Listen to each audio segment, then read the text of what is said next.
한 주간 잘 보내셨습니까? 목소리가 조용하시네요. 조용히 보내셨습니까? 날씨가 좀 차가워지고 있는데 지난주보다는 조금 나은 것 같아요. 왠지 아세요? 지난주는 히팅이 늦게 돼서 좀 추워서 다들 얼굴이 다 경직이 되고 저도 올라왔는데 추워갖고 마음이 좀 얼어붙어 있었는데 오늘은 조금 따뜻하시죠? 그래도 덜 따뜻하신가 보네. 대답 좀 크게 하세요. 자, 어깨를 좀 펴시고. 네. 오늘 아침에 해프닝이 있었어요. 제가 달걀을 너무 좋아하는데 아내가 삶은 계란도 참 제가 잘 먹긴 하는데 구운 계란을 한 판이나 사왔던 거예요. 그래서 한 주간 그 달걀을 하루에 한 두세 개씩 까먹으면서 얼마나 행복했는지 몰라요. 오늘 아침에도 제가 달걀을 좀 달라고 했더니 아내가 뭔가 제가 보기에는 방부제 같았거든요, 그게. 근데 아내는 그게 소금이라고 생각하고 제가 보는 앞에서 딱 까서 딱 떨어뜨려 주는데 또 굵기도 굵어요. 그래서 내가 야, 이건 방부제구나. 드디어 아내가 실성을 해서 나를 잡아먹으려고 하는가 보다. 이 생각이 들어갖고 제가 어떻게 남편이 보는 데서 방부제를 뜯어서 줄 수가 있냐. 그러더니 미안하다면서 화들짝 놀라서 가서 다 씻고 뭐 하고 다시 갖다 줬어요. 근데 아내가 유심히 보더니 봐라, 이게 정제된 소금이라고 써있다. 당신은 이게 이걸 확인하지도 않고 왜 한눈에 이걸 방부제라고 해서 나를 곤란하게 만드냐. 이랬던 기억이 있어요. 뭐 짧은 서로가 서로에 대한 어떤 짧은 이야기이긴 한데 그렇습니다. 우리 안에 이런 오해들이 있고 아주 사소한 것인데 확인하지 않으면 안 되는 것들이 있어요. 만약에 그게 소금이라고 판명이 안 됐으면 제가 아내한테 미안한 이렇게 표정을 짓지도 못하고 또 아내는 그 미안함에서 막 어떻게 헤어나올 길이 없었을 거다 하는 생각이 좀 들었어요. 다행히도 그게 소금이었으니 망정이지 아내의 그 사랑하는 마음을 제가 오해할 뻔했던 사건이긴 합니다. 사실 저는 집에 있는 게 참 좋아요. 왜냐하면 이 집에 사랑하는 아내가 있고 또 시간이 지나면 또 아이들이 학교를 마치고 돌아오기 때문이죠. 또 사랑하는 아들은 일주일에 한 번 보긴 하는데 그래도 그날이 기다려져요. 이제 오겠구나, 이번 주에 오겠구나, 한 주간 잘 보냈는지. 집이라고 하는 공간이 그런 편안함을 우리에게 주기는 합니다. 뭐 그렇다고 해서 예배드리는 시간에도 집에 죽치고 앉아 있으라고 말씀드리는 건 아니고 그래도 저는 오늘 이 고라자손의 시를 묵상하면서 우리의 집도 안락하고 평안한 마음을 우리에게 주지만 주의 집에 사는 자들에게도 하나님께서 주시는 은혜와 평강이 있다는 것을 이 고라 자손들이 경험했다는 것이죠. 사실 저도 이것을 날마다 경험합니다. 저는 어릴 때부터 교회가 좋았어요. 교회에서 살고 교회에서 심지어는 봉사실이라고 해서 그때만 해도 이렇게 시간 여유 되시는 분들이 와서 봉사실에서 자고 거기서 모여서 우리가 같이 찬송도 하고 기타 치면서 찬송도 하고 또 게임도 하고 맛있는 간식도 사다 먹고 뭐 이랬던 기억이 나요. 이제 그런 것만 좋았던 것이 아니라 교회에서 예배드리는 것, 말씀을 듣는 것. 그때만 해도 제가 중고등부 시절에 오전 예배만 있지 않았어요. 오후 3시에도 중고등부 예배가 있었어요. 근데 그 예배는 찬송하고 무조건 말씀 보는 시간이었었어요. 그래서 우리가 책을 놓고 그 책자를 가지고 말씀 묵상하는 시간들을 가졌어요. 그게 찬송 한 10분하고 50분은 말씀이었었어요. 그래서 저는 아버님이 사주신 칼빈 주석을 갖다 놓고 중학교 시절부터 저는 주석책을 봤어요. 그래서 보고 이게 하나님 말씀이 이런 뜻이구나. 이런 것들을 많이 이제 공부하고 또 적고 그래서 그 오후 예배 가면 전도사님이 이 사람 저 사람 물어보다 안 되면 저한테 항상 물어요. 그러면 저는 마치 정답처럼 준비해온 것들, 다 적어온 것들 이렇게 답변하고 또 제가 궁금한 것들 질문하고 그랬던 기억이 나요. 주의 집에 사는 자들은 복이 있다는 이 고백을 고라 자손들이 오늘 드리고 있는 시편입니다. 여러분, 고라는 어떤 사람입니까?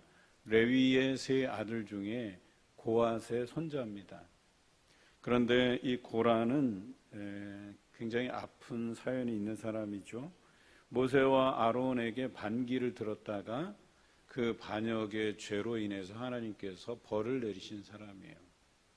그래서 성경에 보면 여호수아 3장에 그가 이렇다고 기록되어 있어요. 그가 아론과 모세에게 반기를 들었다가 고라와 고라에 속한 자가 그 땅이 갈라져서 그 사람들뿐만 아니라 그들에게 속한 재물들을 다 땅이 삼켰다, 이렇게 기록하고 있어요. 또 그를 따랐던 250인의 사람들이 제단에서 나온 불이 그들을 살라버렸다, 이렇게 기록하고 있어요. 그런데 오늘 고라 자손들의 시가 등장한다는 얘기는 그들의 후손들이 살아남았다는 거예요. 그럼 어떤 사람들이 살아남았냐?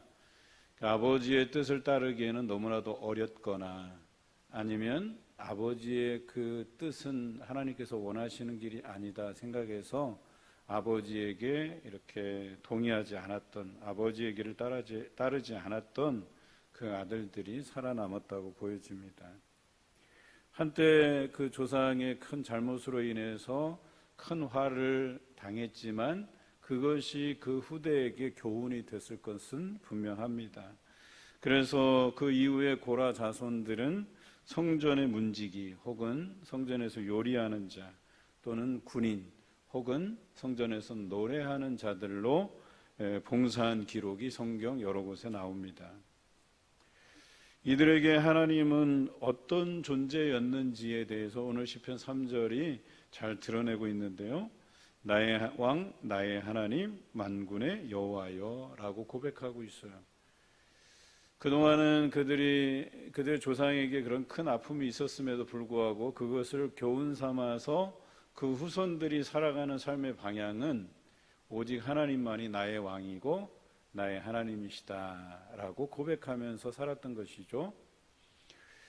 당시에 아주 훌륭했던 왕들이 얼마나 많이 있습니까? 손에 꼽자면 뭐 다윗도 있겠고 또 여호사밧이라는 사람도 있겠고 또 우리가 잘 아는 히스기야도 있겠고 또 뭐 그 외에도 여러 훌륭한 왕들이 있었을 것 아닙니까? 그럼에도 불구하고 이 자손 대대로 그의 고백에서는 나를 이끌어 주시는 왕은 오직 한 분이신 하나님 분이시다라고 고백하고 있는 것이죠. 여러분 살아가시면서 이런 고백 들으신 적 있으십니까? 우리 가정의 주인 되시는 하나님, 또 나의 인생의 주인 되시는 하나님, 그 하나님이 나를 이끌어 주신다라고 고백하면서 그분의 인도하심을 따라 살아나가고 계십니까? 각자의 자신의 집이 있겠지만 오늘 이 고라 자손들의 고백은 그것을 부러워하고 있지 않아요. 자신들은 비록 성전에 거하면서 성전에서 자신들이 맡은 일들을 감당하고 있지만 그래서 딱히 자신들의 집이 없지만 그곳에서 봉사하고 먹고 마시는 것이 그들에게 만족스러웠습니다. 그들은 하나님을 향해서 날마다 찬송하거나 혹은 그 성전을 지키거나 또 그곳에서 요리하거나 또 아니면 군인으로서 자신의 일들을 감당했다는 것이죠. 그리고 날마다 그들의 삶에 형통케 하심의 복을 그들이 날마다 누렸다라고 하는 것입니다. 한번 생각해 보십시오. 나는 과연 오늘 이 고라 자손들이 고백하는 것처럼 나의 세상 속에서의 어떤 삶의 평가들, 기준들 말고 내가 정말 하나님 앞에 나와서 살아가는 이 삶이 행복하고 또 이것이 나에게 형통한 삶을 가져다 준다는 사실을 여러분 믿으면서 사시는지 오늘 한번 그것을 나누어 보자는 것입니다. 요단 동편에서 요단 서편으로 넘어갈 때에 그 여호수아 3장의 기록에 보면 메마른 땅을 건너감 같이 그 요단강을 건너가는 사건이 나타나요. 그런데 여기 보면 특이한 것은 제사장들을 앞세우고 제사장들의 어깨에는 법궤를 메었다라고 성경은 기록하죠. 여러분, 우리가 살아가면서 신앙에도 여러 가지 질서가 있거든요. 그 질서대로 살아갈 때에 그들에게 형통함을 허락해 주시는 것이에요. 그들이 요단강 앞에 섰을 때는 저 요단강을 어떻게 건너갈까? 이게 먼저 근심이 되었거든요. 우리가 살아가면서도 인생에 요단강을 만나요. 앞길이 막혀 있는 것 같아요. 그들이 출애굽 이후에 홍해를 만났던 것과 같아요. 이 홍해 앞에서 우리가 어떻게 저 길을 건너가지? 라고 하는 이런 걱정이 우리 삶에 날마다 있다는 것이죠. 그런데 이미 이들은 알았어요. 홍해에서 막힌 그 바다도 하나님께서 열어주셨듯이 바다에 비하면 요단강은 별로 그렇게 크다고 할 수 없잖아요. 그래서 그들은 그 믿음 가지고 제일 처음 그들이 아끼고 또 하나님의 임재의 상징인 법궤를 제사장들이 어깨에 메고 요단강에 한 발, 두 발 적시면서 들어갈 때 놀랍게도 요단강이 갈라지는 역사가 있었죠. 그래서 메마른 땅을 건너감 같이 그들이 건너갔다 이렇게 표현하고 있어요. 그러니까 그들의 삶에서 가장 중요한 것은 하나님의 임재의 상징인 법궤를 바라보는 거였었어요. 그게 앞서가면 그냥 그 뒤를 쫓아가면 되는 거였었어요. 우리의 인생이라고 하는 것도 우리가 믿는 예수 그리스도의 걸어가신 그 십자가의 길, 그게 고난의 길이라도 하나님께서 원하셨던 길이기 때문에 그분이 가셨던 것 아니겠어요? 마찬가지로 우리도 하나님께서 원하시는 길이라면 하나님 보고 믿음으로 그 길을 걸어가면 그 길 끝에 약속의 땅을 밟는 기쁨과 은혜를 누리게 돼 있다는 거예요. 또한 오늘 고라 자손들처럼 그들이 하나님만 바라보고 나의 왕은 하나님 한 분뿐이시다라는 믿음으로 건너가면, 따라가면 거기에 이른비를 주시는 하나님의 은혜를 그들이 경험했다고 고백하고 있는 것이죠. 이게 그들이 살아가는 삶의 질서였다는 거예요. 우리가 부흥사경회 때 저도 빌립보서를 새롭게 보게 됐는데 빌립보서 1장 1절 2절 말씀에 보니까 예수 그리스도가 먼저 나오고 바울과 디모데가 나오고 그 뒤에 성도들이 나오고 성도들 뒤에 감독과 집사가 이렇게 순서대로 나오잖아요. 그것을 그들의 삶의 질서와 원칙으로 해석을 하셨더라고요. 깜짝 놀랐어요. 그렇구나. 예수님이 앞서가시면 그 길을 교육자가 걸어가고 또 성도들이 그 길을 따라가고 뒤에서 감독과 집사들이 또 성도들을 밀면서 그렇게 가는 게 건강한 교회겠구나, 이런 생각을 다시금 가지게 되었어요. 마찬가지로 오늘 고라 자손들은 하나님만 바라보고 가는 거예요. 그 길 따라가는 거예요. 그리고 이 제사장들이 앞서가는 길을 백성들이 따라가는 거거든요. 오늘 이 고라 자손만의 이야기가 아니라 고라 자손들이 누리는 이른비의 복을 그들을 따라가는 이스라엘 백성들도 함께 누리는 복이라고 이야기하는 것입니다.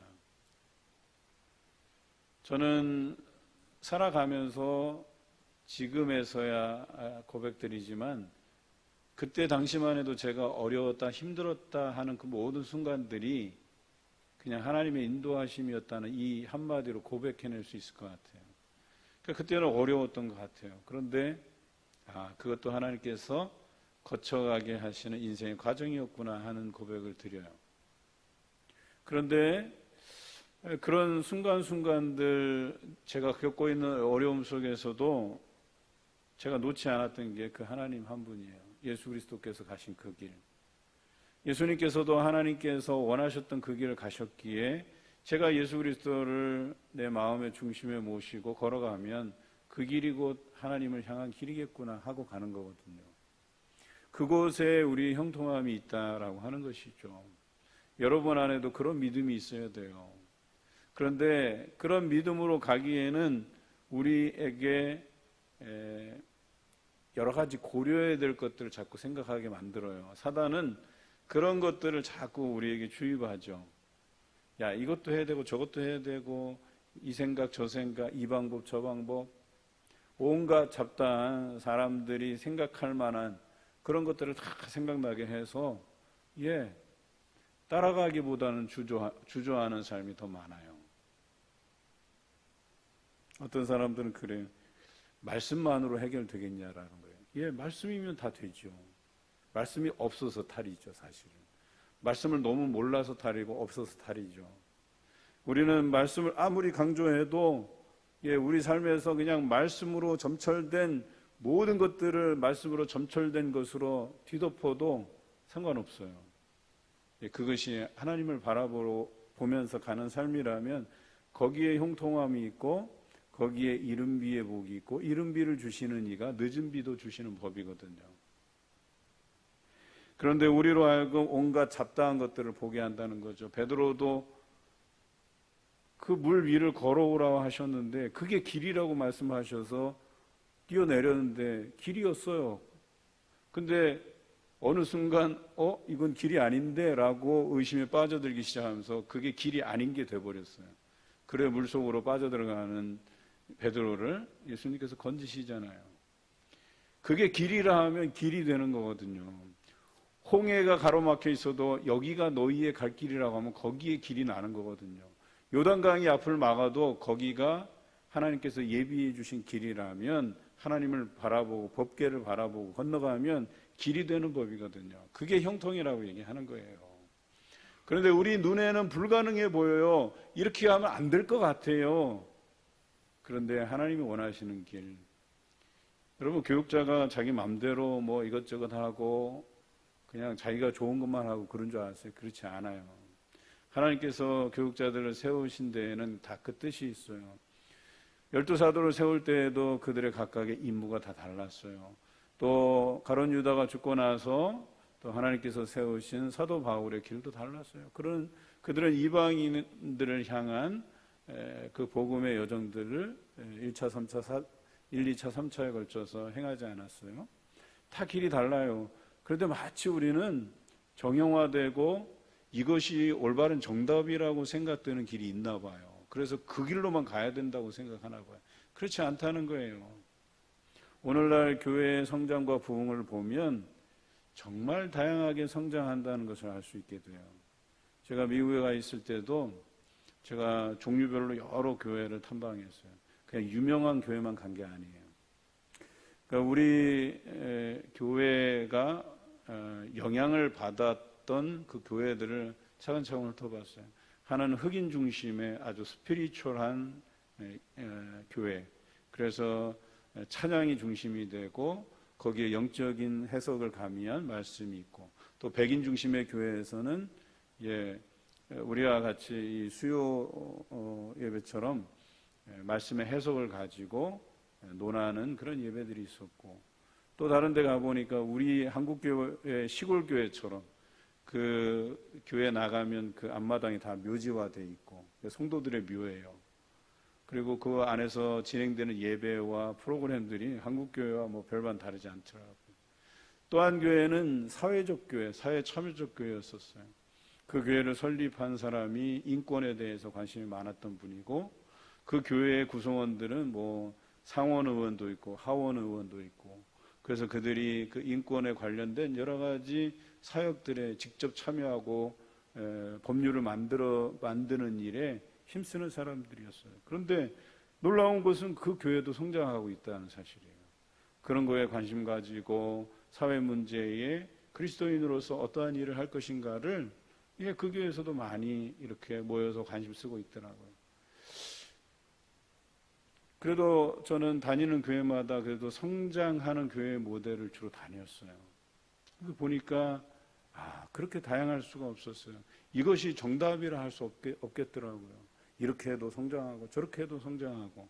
그런데 딱 한 가지 공통점은 말씀 없는 교회는 없었어요.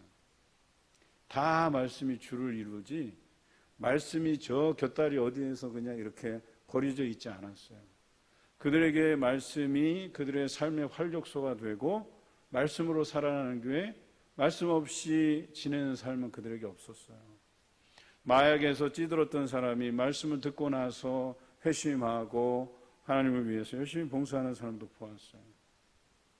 그들은 그냥 단순하게 물고기 잡으러 갔다가도 하나님 앞에 말씀에 의지해서, 이게 보면 그러잖아요. 예수님의 제자들이 예수님의 말씀에 의지해서 밤이 맞도록 물고기 한 마리도 못 잡았는데 그 말씀에 의지해서 그물을 던졌더니 물고기가 많이 잡혔잖아요.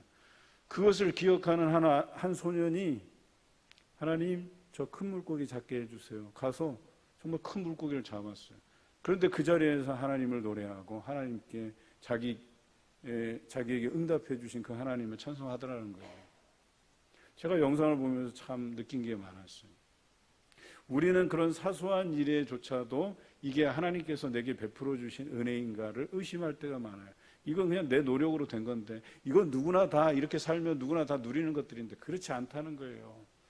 우리 하나님을 믿는 사람들은 하나님만 바라보고 나아가기 때문에 고라 자손들처럼 그 모든 것이 하나님께서 베풀어 주신 은혜임을 고백해내야 된다는 거예요. 실제로도 그렇고 여러분이 지금 이 시간 누리는 모든 삶이 하나님의 은혜가 아닌 것이 없다는 거예요. 그럼에도 불구하고 은혜에 대한 고백이 적다는 거예요. 왜냐하면 이런 사소하고 평범한 것들은 우리가 그냥 믿지 않아도 다 누리는 것이라고 생각하나 봐요. 그렇지 않아요. 모든 것이 하나님의 은혜라고 하는 것이죠. 고라 자손들은 오직 하나님을 바라보며 그들의 인생길에서 그분께 의지하면서 갔다라고 하는 것이죠.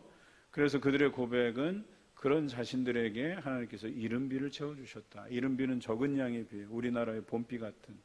그런데 봄비가 없으면 싹이 트질 않아요. 곡식들이 자랄 수가 없어요. 그래서 적은 비라도 꼭 필요한 것들로 채우시는 하나님의 은혜를 고라 자손들이 경험했다는 거예요.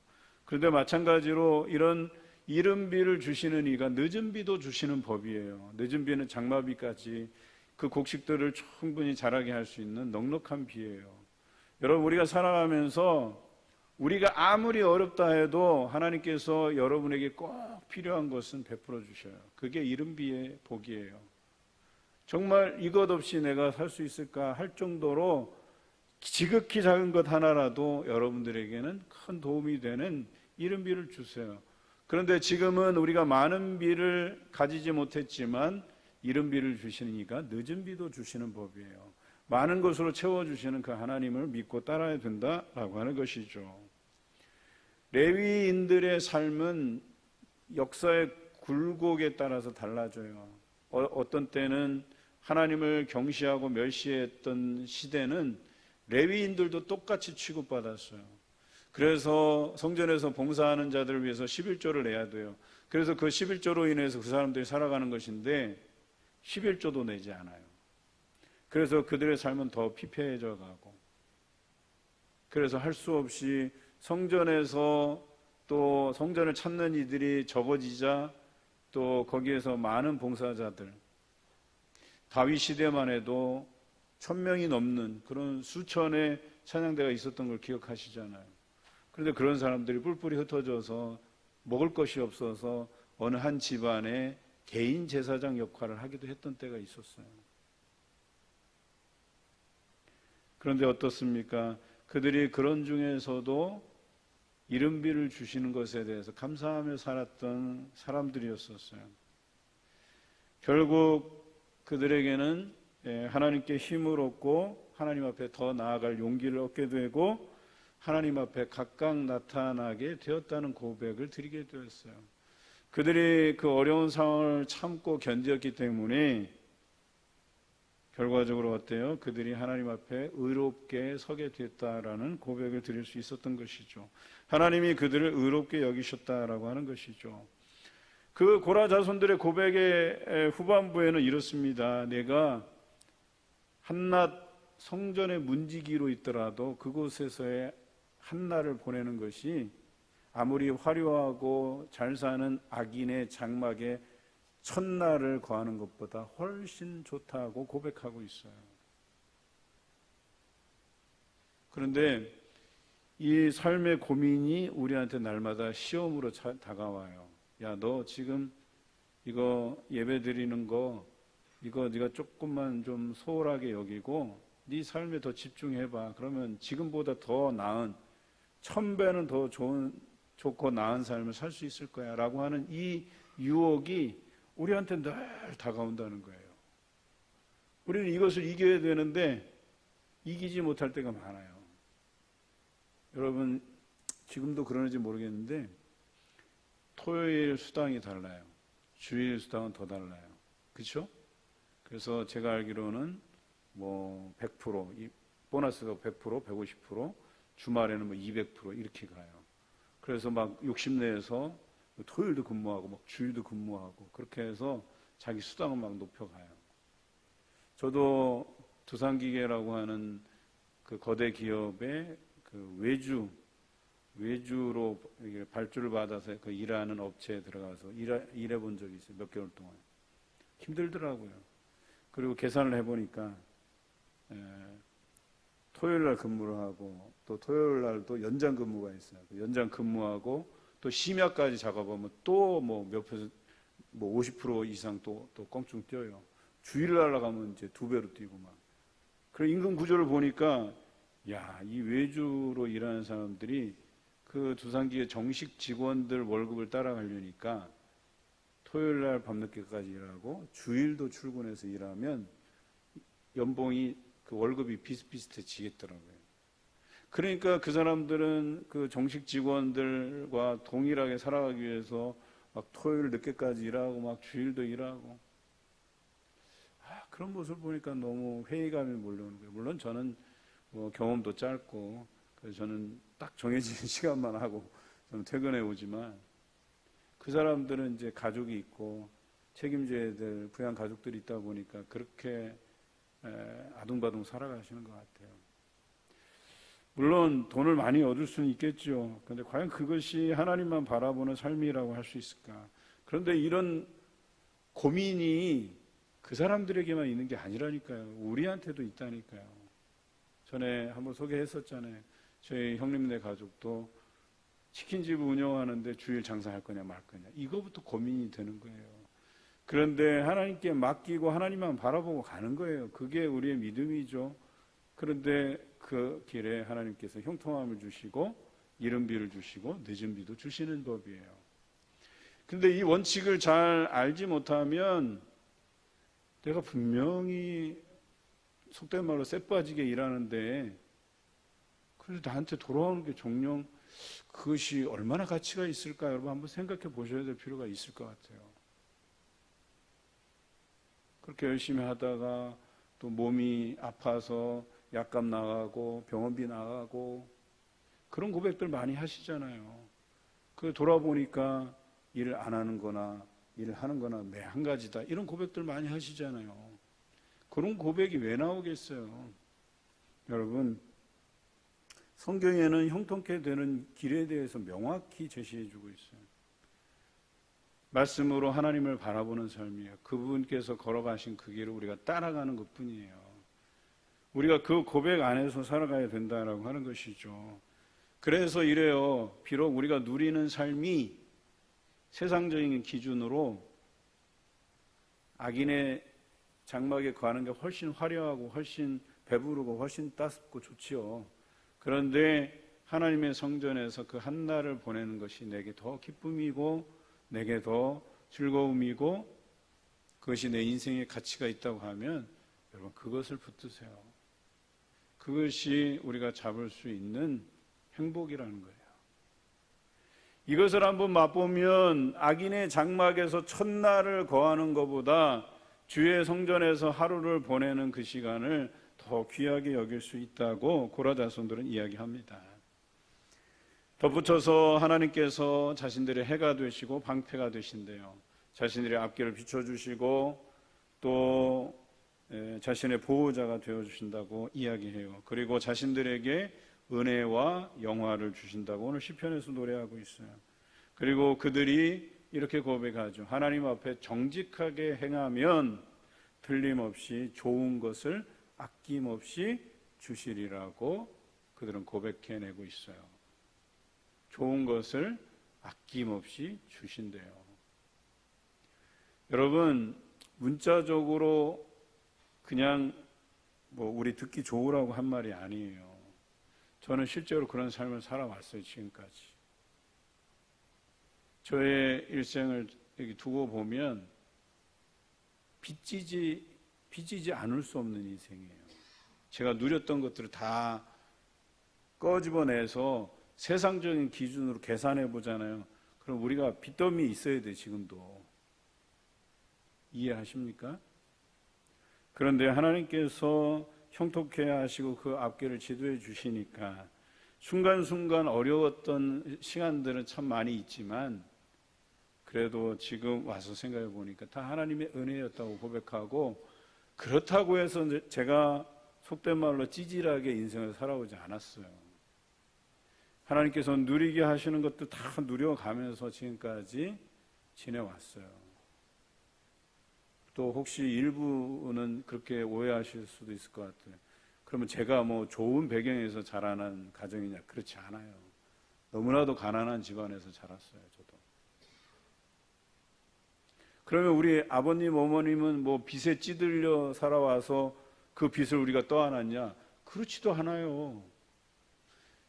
매 순간순간에 어려웠었어요. 그 조그마한 식당 하시면서 겨우겨우 우리 자녀 셋 학비 돼가면서 대학까지 다 가르치고, 그런데도 참 감사한 것은 빚이 없어요. 물론 그렇다고 해서 우리 아버님 어머님이 고생 안 하셨다는 얘기 아니에요.